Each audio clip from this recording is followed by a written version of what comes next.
本影片將介紹健康檢查流程。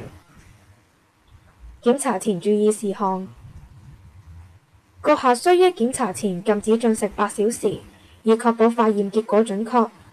請在檢查當天帶備食物，以備抽血後進食。禁食期間，糖尿病患者請不要服食降血糖藥或注射胰島素，以免引致低血糖症。閣下可如常飲用適量清水。至於其他心臟病藥或血壓藥，亦可如常以適量清水送服。女士若遇月經週期，可依期進行檢查，唯需另約時間補作婦科檢查。檢查當天，請穿簡單衣物及避免佩戴飾物。敬請攜帶所需服用之藥物及過往檢查報告，以便記錄。閣下需要預先致電或親身到中心預約健康檢查服務。健康檢查當日，全部檢查項目約需2小時完成。健康檢查當天，請依照預約時間到中心登記。敬請攜帶身份證或證明文件，以便記錄，並由醫護人員通知進行下一步程序。然後，受檢者會進行一系列身體檢查，包括測量血壓、身高、體重、身體脂肪率等。在醫護人員指示下，60歲或以上人士需進行彎腰平衡測試，以評估其平衡能力。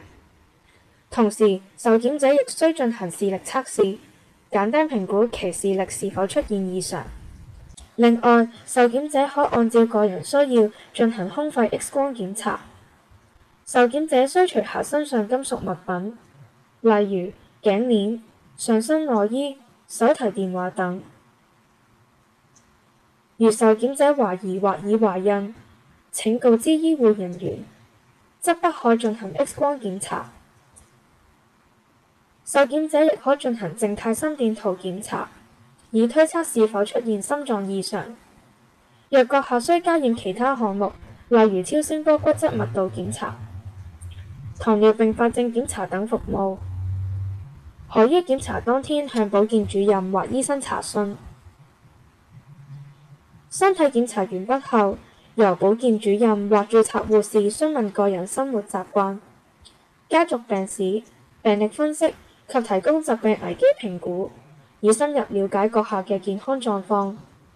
更會為受檢者講解計劃收費，從而選擇合適嘅檢查項目。然後會為閣下預約下次領取健康檢查報告日期，以便進一步詳細分析報告結果。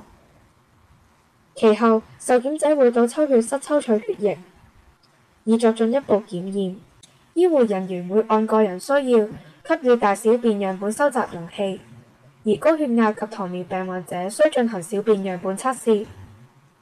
另外，本中心已轉用嶄新技術進行大便檢驗，受檢者無需戒口外，而且收集過程簡易衛生，檢驗結果亦更準確。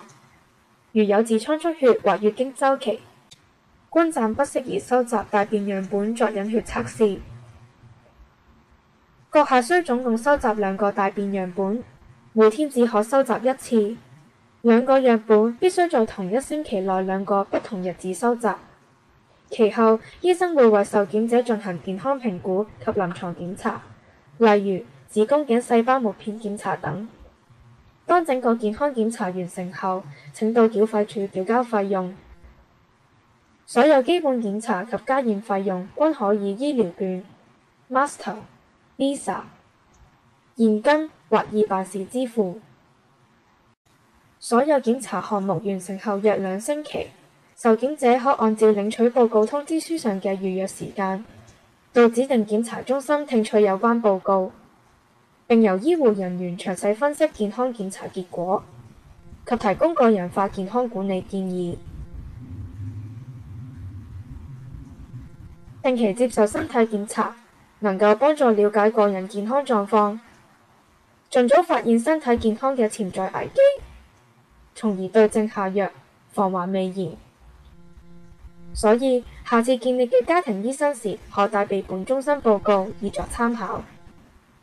如閣下對約期或檢查有任何疑問，可於辦公時間內致電本會轄下嘅社區健康中心查詢。